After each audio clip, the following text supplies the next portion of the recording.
Hello. こんにちは。キークリエイティブスタジオオンライン。本日もご覧いただきありがとうございます。さて聞いてみましょう。What is the topic for today? All right. So today's topic is something that's always a challenge for people, which is being able to see things in perspective, but let's say from a a worm's eye view, like looking up, or a bird's eye view, like looking down. はい、今日のトピックはもう皆さんいつもこれかってなってしまうようなトピックだと思います。ウォームアイ、虫がこう見上げるみたいな感じでね、こう見上げる視点、それから鳥が空飛んでる時みたいに見下ろす視点、この2つについてお話ししていただきます。お願いします。All right. So I think it can get very intimidating for people. Like if they look at maybe some other person's work, someone who worked it out, and like, oh, like how do I draw that? Like where do I start? And or they start drawing it, and it's like, oh, like the balance seems to be off. Things don't really seem to be converging or going into perspective as naturally as they should be. でそういうこう見上げる見下げる見下ろすのようなこう視点を変えてしまうとですね、なんかバランスがおかしいになっちゃうなとか、こうパースもですねいつも見てる視点と違うので、なんかこう狂ってるなっていうふうに思ってしまうっていうようなことで、視点を変えたいって苦手って思ってる方多いんじゃないかなって思います。Okay. So what I'm going to do, I'm going to break this down actually into a couple of parts. I'm going to show you just some basic things to keep in mind first, and then how to take those tools and apply that to drawing figure, or perhaps like the face for that matter. はい、ではこれちょっとね大きなトピックなのでいくつかにこう分解してお話ししていきたいと思います。考え方であったりとか、人を描くとき、あるいは顔を描くときにどうやって適応していくかっていうようなことについてお話をしていきます。So yeah, I think when people are like looking at things like in like deep perspective, like we're looking up at something, looking down at something, people get intimidated and like where should I start? Where should I start? And they take an approach where it's almost like they're trying to trace the lines out, and that's where the balance tends to get lost. We have to try to keep in mind that basically the body is just a mass of shapes and forms and volumes. はい。でこう見上げるとか見下ろすとかっていう視点でものを見るときにですね、とっても難しいな、これどうしようって思ったりとか、あとバランスがおかしい絵になってしまうなって思う時っていうのがあると思うんですけれども、これはですねこう輪郭を短い線でこう取っていこうとするとちょっとこれが難しくなってしまうんですね。このものを見た時にそれがこう大きな塊であるっていうふうに最初に見なすといいと思っています。So if I'll just show you for example here. If I just make like a simple this rectangular form here, right? Basically. はい。ではデモをしながらどういうことを考えているか説明していきますね。まず最初に四角形を描きます。Okay. All right. So make a very literal one here, right? Okay. So we have this rectangle form, like we're looking right at it, right? So we have no other information about it. We don't know, in terms of it being in space, we really don't have any sense in terms of like what the real full shape is, or like what is the real extent of the volume of this shape is yet. はい、まだこれ四角が見えてるだけなので、立体全体これが立体の中でどんな空間になってるかっていうような情報は私たちに全くないんですね。こう真正面から見た時に四角く見えるねっていうことだけがわかるわけです。And part of that's not the problem, but just the fact is, the two largest lines here that define this rectangle. I mean, they're just two parallel lines. that are just they're parallel to each other. So there's no change here. You know, they're just identical twins, pretty much, right? はい、まずでこれをちょっとね写してるんですけれども、まず最初にこの2本の線ですね。これを全くこう同じ長さで写してみました。Right? But fortunately, our brains are designed that if I take these lines and I start to angle them towards each other, like this, okay. Suddenly, you know, yeah, our eyes tend to like, well, you know, notice the contrast between like this large part here and this smaller part here, right? So obviously, you know, our eyes going off from like large to small. So things start to converge. We start to get a sense of space. はい、それでその2つ、こう平行に並べただけだとまだこの上の四角と同じだなって感じなんですけども、これをハの字の方に広げてみます。そうすると手前と奥のこの、幅の違いといいますか、この丸で書いた丸の面積の違いによって、大から小へっていうような感覚を受けるんですよね。そうするとこうだんだん空間的な意識が頭の中に芽生えてきます。Right. So let me illustrate it a little bit better up here. So again, I'll go back to this rectangle up here. So if I can converge these lines a little bit more towards each other now. はい、今度四角に戻って少し書き直してみますね。の2本の線をちょっとこう斜めにしています。Okay.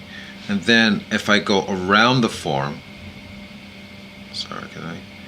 Hey, let me do it again. Excuse me. I'm cheating a little bit. Yeah, okay. All right, so if I do something like that, and then I do one down here, はい。 like this. で上の辺のところ少しこうね曲線だったんだよっていうことで書いてあげて、下の方からも丸を書いてあげます。Okay. So I know these people might say, "Oh, well, yeah, of course, you know, I know that," but you'd be surprised how often people just forget to apply this basic principle when they're drawing. 今のはとっても簡単な例で、分かる分かる、円柱ってまっすぐ立てて、正面から見たら四角く見えるよねっていう風なこの関係性はね、皆さんもすぐ分かることだと思うんですけれども、でも絵を描いてる時にこれすごく単純な原則を使うのを忘れてしまうってことが驚くほどたくさんあると思います。So now, because I have the converging lines here, and we can have a better sense that this is going in space now. It's going away from us. We can tell from that, right? はい、でこの今の円筒を見ると手前の方が近くにあって奥の方がに倒れてるっていうのがもうすぐ分かると思います。それはこの斜めの線があるっていうこと、それから底辺が見えるってことだと思います。So I guess we can think of this as, you know, right now, you know, we are perhaps like below this point right now. Maybe we can imagine we're looking up right now at this point. はい、それからこの底面が見えるっていうことについて考えてみると、見上げてるんだろうなっていうこともわかると思います。Right. So if I did it the other way now, if I took the two lines, let me just move this to the side a little bit, get some more room. Okay. 今度は反対の方を書いてますね。はい。All right. So so I'm going to do this from a different. So I'm going to converge the lines in the opposite direction now, right? 収束の方向を逆にしてみます。So now if I have the lines converging down this way, 手前の方が狭い、手前というか下ですね。下が狭くなっているように、逆方向のラインを書いてみます。And then if I go over the lines, sorry, if I contain the lines, like so. Like this. Okay, let me cheat a little bit. Okay. You know, I can do a better one. Sorry. Do that better. Sometimes it's just better if I just do it myself. はい。で、こう There we go. 上と下の辺を閉じるとこんな感じです。Okay. So obviously, you know, we have a better sense that we're looking above this point here now. All right. So I think it's kind of easy to see. You know, there's there's one sense here. If this is A, yeah, we're below. Here in B, we're probably we're above. That's just how our brains work, obviously. はい、で B の方は上の面が見えてるっていうことはこの円筒を上から見てるんだろうなっていうことが分かります。 A の時は下から見てたので、そういうふうにこう画面と自分たちの位置関係をもうこんな簡単なことで操作できるっていうことになります。Okay. So I want to take this another step now. So okay, fine. This is just a pipe or whatever. Okay, fine. Okay, fine. I understand that. I understand. It's going away. It's going to get smaller. It's coming towards us. It's going to get bigger. But like, how is this going to relate towards the human figure, right? Or the face or something like that, right? はい、今はこれパイプ簡単な例を出しました。なので手前にあれば大きいし向こうにあれば小さいっていうことが分かったと思います。じゃあこんな簡単な原則なんだけれども顔にどういうふうに使えるのかなっていうのを見ていきたいと思います。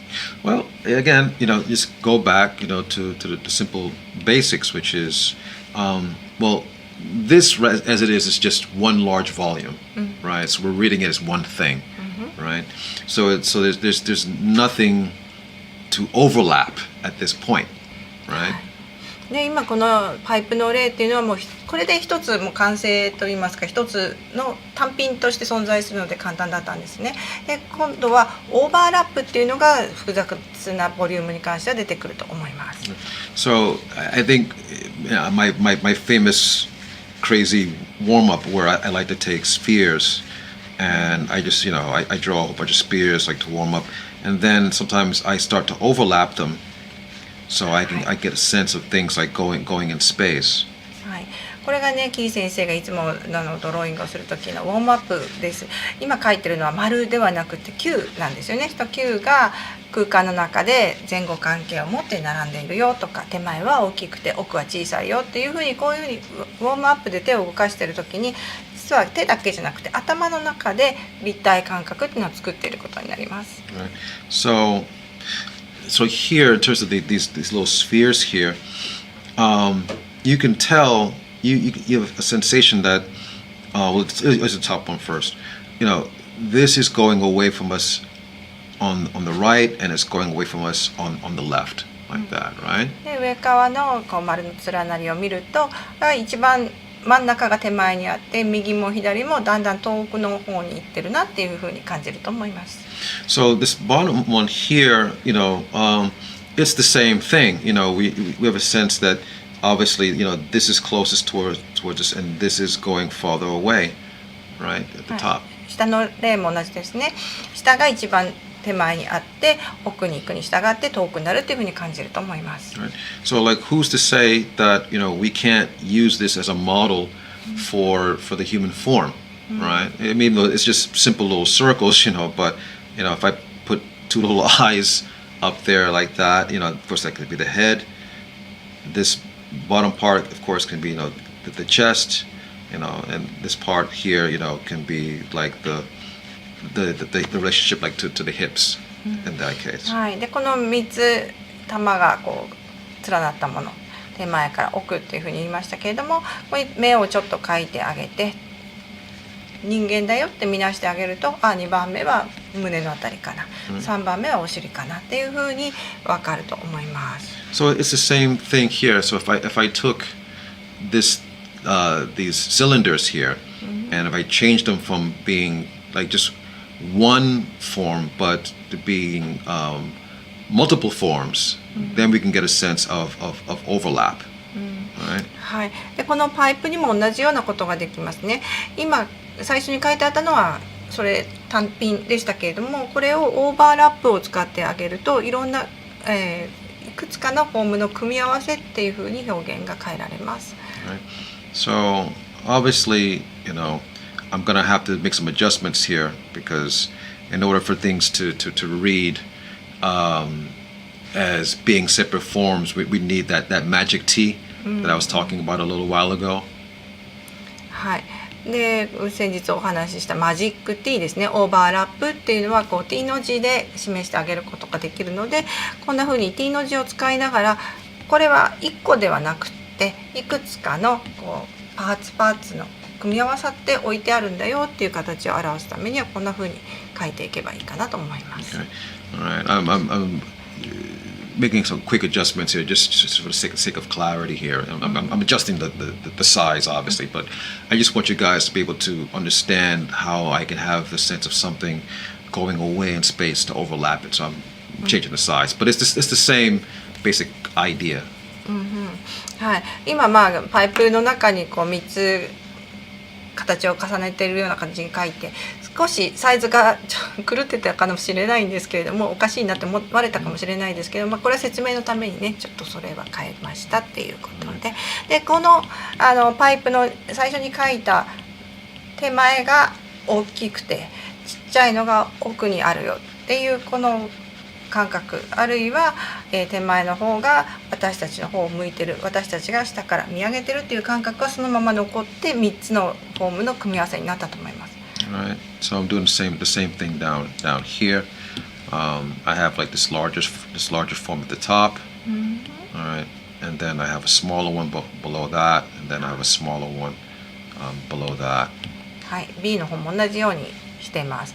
もうこれは逆立ちしたような感じですね。一番上のところが、手前の方にあって私たちはそれを上から見ているっていう形になっていると思います。Okay, and again, as I said in the other ones, like again, what's going to make it work again is the sense that things are overlapping. So you want to have, these T's here.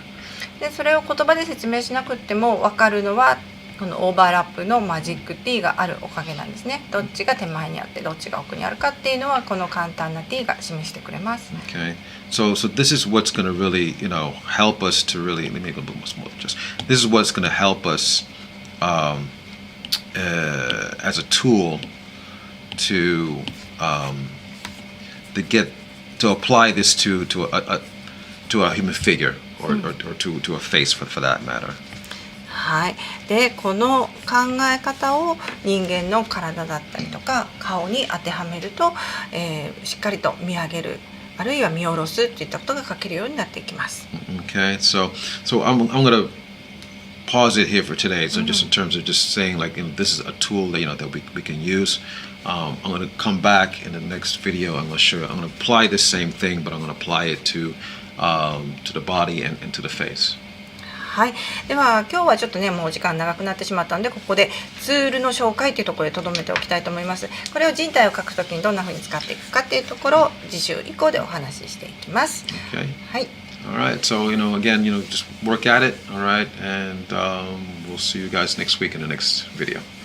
はい、では今日のトピック皆さんのお役に立っておりますようにまた来週キークリエイティブスタジオでお会いしましょう。さようなら。ありがとうございました。